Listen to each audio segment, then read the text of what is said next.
Well, it became pretty simple for me when they were going after him so hard. And then I'm going to say this is going to be the last thing that I say about it because I want to move on to other public figures that they're demonizing. We're going to talk about Andrew Tate, man. I love my boy, but I got to talk about him because there's some things, man. Um, when I see, Donald Trump with the Bible praising Jesus publicly, whether you're a Christian or whatever, he's a God-fearing man. When people say, oh, you're the most famous person in the world, and he goes, no, I'm not, Jesus is. Once again, it doesn't matter your religion to me. This guy's glorifying God in his own way, and then the other guy's got dark shades and he's hanging up pride flags at the White House. Simple as that to me, brother. People can say whatever they want, and I'm up for debate, but, if there was somebody else that was more to the point of what Cam was saying of like bringing America back to what it's actually, here for, which to me is like self-sustainability. It's like I could go in a canal one street over and shop, not shop, fish, and I could bring home dinner. I can go to this garden right here, man, and grab some tomatoes or some carrots or what I got. And I got some other things going and add a little piece to my dinner. Maybe I'm not to the point. I got a rainwater bucket right there. I can filter that water and drink it. But a lot of time, because I do live in civilized America, I just use it for the garden.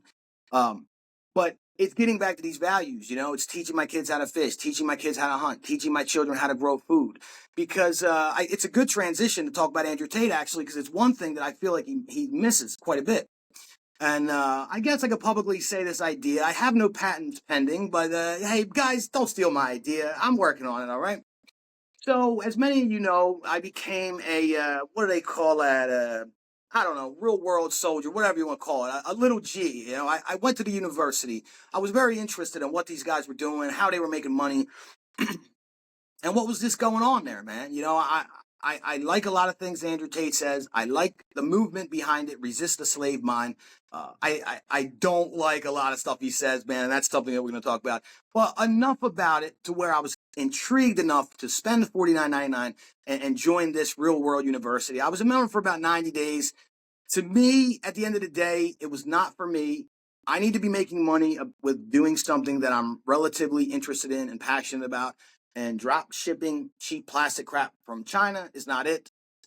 Making reels is great. I learned how to make good reels, but the end in the university is to solicit companies so that you can make reels for them and get paid to do it, which once again, it's soliciting yourself to sell products that may be garbage. If it happened to a company that I love, like let's say On It, I love Vive Organic Shots, and I'm not getting paid from those companies. I'm just saying I love them and I use them every day. If someone like that reached out to me, or one of these workout things, I have a new ball, I have a new weighted vest. If one of these companies reached out to me, oh man, I'd be gassed to make some reels for them. But that's not the mode. It's reaching out to just I don't know, I guess anyone just trying to sell your services, and I'm just not into that. And then there was some other stuff that's very interesting, and if $50 a month is like nothing to you, then have at it. Like I learned a lot about crypto and business and other things, but ultimately I did cancel my membership, not because I don't believe in it and what it's doing and what it could accomplish for you. I believe that you go in there and you go wholeheartedly and you don't care what you do. You just want to make money, and it's not morally wrong. It's just not for me. I believe that it would work. There was guys in there. They're proofs in the pudding. They're posting, screenshot. They're making money daily. They're buying things, and there's chats for that, like victories or something like that. It's called. But Tate drives at this idea that the only way to escape the matrix is through being rich. And that's a huge aspect. Money gives you impact. Money gives you comfort. Money gives you power to be able to step away from the matrix and do as you want to do. And we all know that this matrix exists. What is this matrix? It's everything that you see in here, man, because it's all an illusion. It lets you make it real to you in your life. The way to escape it, it could be money. But in my world, I have a little bit of money. I have some stocks. I have some cryptocurrency.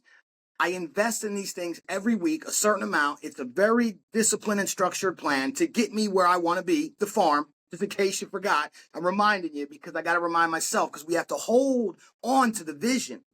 with vice-like grips because it'll slip away and it'll waver and it gets farther away and you keep pulling and sometimes it feels like you're not going to accomplish it. But I know I hold on to this vision. One day you're going to be watching me right here, Creating Greatness Podcast. Instead of palm trees in the back, is going to be farm and goats and cows and all that stuff because I truly want to be independent and sustainable. And I'm working every day towards that vision.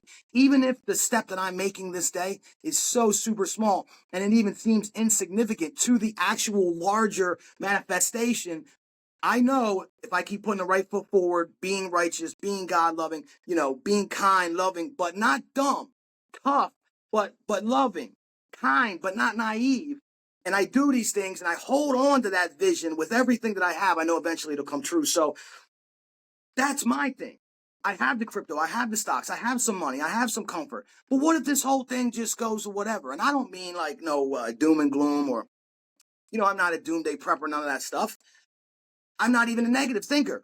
I'm a logical thinker, and I see things. I see the world and everything that's happening, and I see chicken farms getting blown up all over the place, and different different weird stuff happening out there. If you're paying attention, you know exactly what I'm talking about. And I feel the need to move in that direction of having the farm, having the cows, making my own butter, getting the goats, making my own goat milk, getting chickens, getting the eggs, growing the food in the background, because all of our money, whether we have physical cash, is still digitalized. It's in the bank. You go to the bank right now, you got 10 grand in the bank, go try to take that 10 grand out. They're going to tell you they need a day or two to get the money. They don't even have it, And this is the thing that I mean. So if some thing happened, anything, what's money on the phone that tells you this is in your account? How's that going to help you?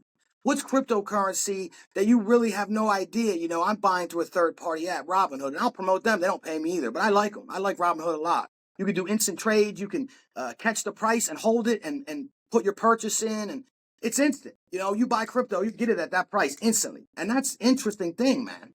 But at the end of the day, who really has that crypto? What really is it? Who really has that stock of Donald J. Trump Media Technology? Who really has that stock of what's another one that I got? A lot of Florida-based companies. I invest locally. Where does it really exist if my family is in need? And that's where I think the Real World Online University fails, and that's where my idea springs forth, is the real survival world school online university. Learn how to fish, learn how to hunt, learn how to can, learn how to preserve, learn how to cook, learn how to grow food, learn how to collect water and clean it, and actually live if the store shut down, if everything shut down, if it all went, the whole grid goes down and no internet, no nothing.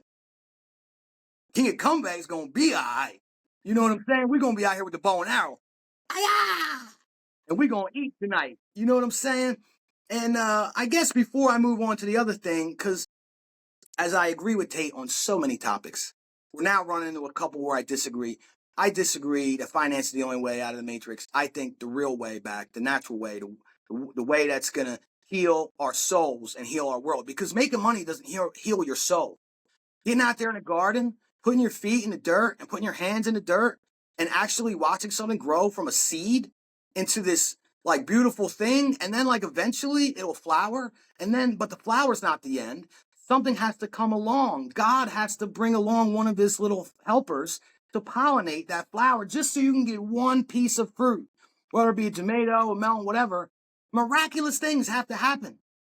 And once you see that process, man, it heals you. It heals your soul.